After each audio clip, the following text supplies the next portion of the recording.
देख रहे हैं नेटवर्क 33 राजकुमार के साथ। तो चलिए पढ़ते हैं आज की कहानी की ओर। दोस्तों, उस रात मैं मदन के साथ बाय बस शिलोंग जा रहा था। रात के तकरीबन 10:30 बजे के करीब हम दोनों निकले थे। बस की सारी सीटें भरी हुई थी और जैसे जैसे रात गहराती गई बस में खामोशी पसरती गई। बस में मदन को उबासियां लेता देख अब मैं भी उबासी लेने लगा था। अभी मेरी आंख भी नहीं लगी थी कि तभी बस की पिछली सीट पर कोई बैठा आदमी बहुत जोर से चीखा, जिससे बस के बाकी के सारे यात्री उस यात्री की तरफ देखने लगे। जब मैंने अपनी निगाहें उस पैसेंजर की तरफ घुमाई तो उसे देखकर मुझे ऐसा लगा कि वो मर गया है, क्योंकि उसकी आंख खुली हुई थी जो बड़ी हो गई थी। साथ ही उसके शरीर में किसी तरह की हलचल भी नहीं हो रही थी। तभी उसके बगल में बैठा पैसेंजर बोला, अरे गाड़ी रोको, ये तो मर गया है।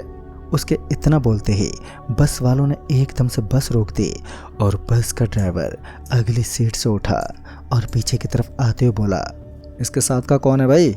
1 से 2 बार ड्राइवर के पूछने पर जब किसी ने कुछ नहीं कहा तो ये साफ हो गया था कि वो मरने वाला पैसेंजर अकेला ही है। अब जहां बस में बैठे पैसेंजरों के जिनके मन में अजीब सा डर बैठ गया था, तो वहीं बस का ड्राइवर और कंडक्टर को एक बड़ी सिरदर्दी मालूम पड़ रही थी।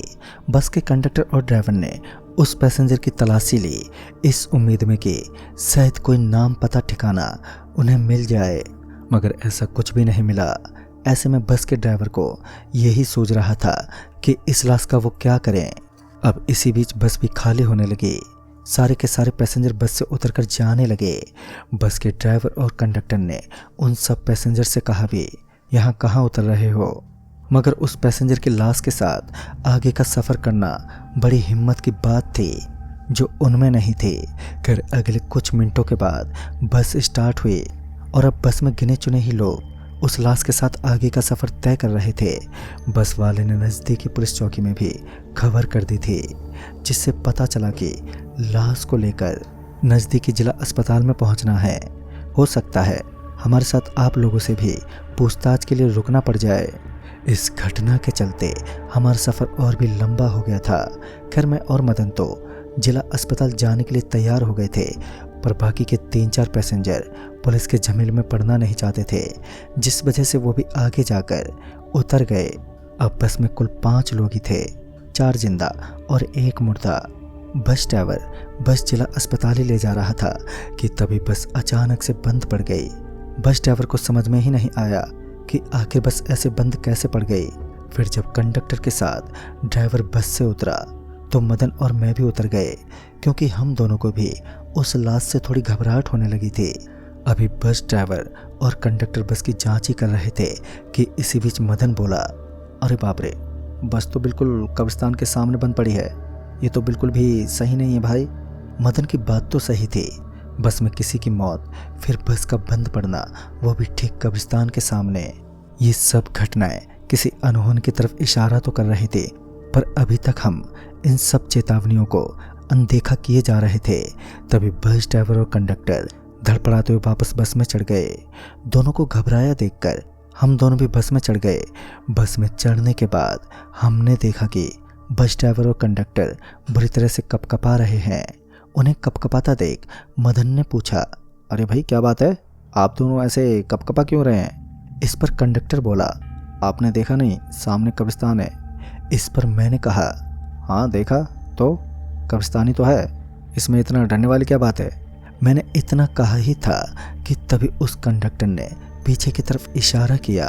उसके इशारा करते ही जब मैंने पीछे पलटकर देखा तो हम दोनों भी डर से कपकपाने लगे। दरअसल वो पैसेंजर जो घंटा भर पहले मर गया था, अब उसका सिर अपने आप ही गोल गोल घूमे जा रहा था। मदन तो इतना डर गया था कि वो तो उसी वक्त बस से उतरकर भागने लगा। पर इससे पहले मैं बस से उतरता कि उस कंडक्टर ने मेरा हाथ पकड़ते हुए बोला, अगर तुमने ये गलती की तो पक्का मारे जाओगे, चुपचाप बस में ही बैठे रहो। पता नहीं उस वक्त डर के मारे मैं ये तय नहीं कर पा रहा था कि उस कंडक्टर की बात मानूं या फिर मदन के पीछे चला जाऊं। ऊपर से उस लाश की मुंडी घूमते हुए देख बस में बैठने की हिम्मत जुटा पाना इतना आसान भी नहीं था। तभी कब्रिस्तान की तरफ से अजीब अजीब आवाज़ें आने लगी। तभी हम तीनों बस की खिड़की से उस कब्रिस्तान की तरफ ही देख रहे थे कि तभी हमारी बस जोरों से हिलने लगी।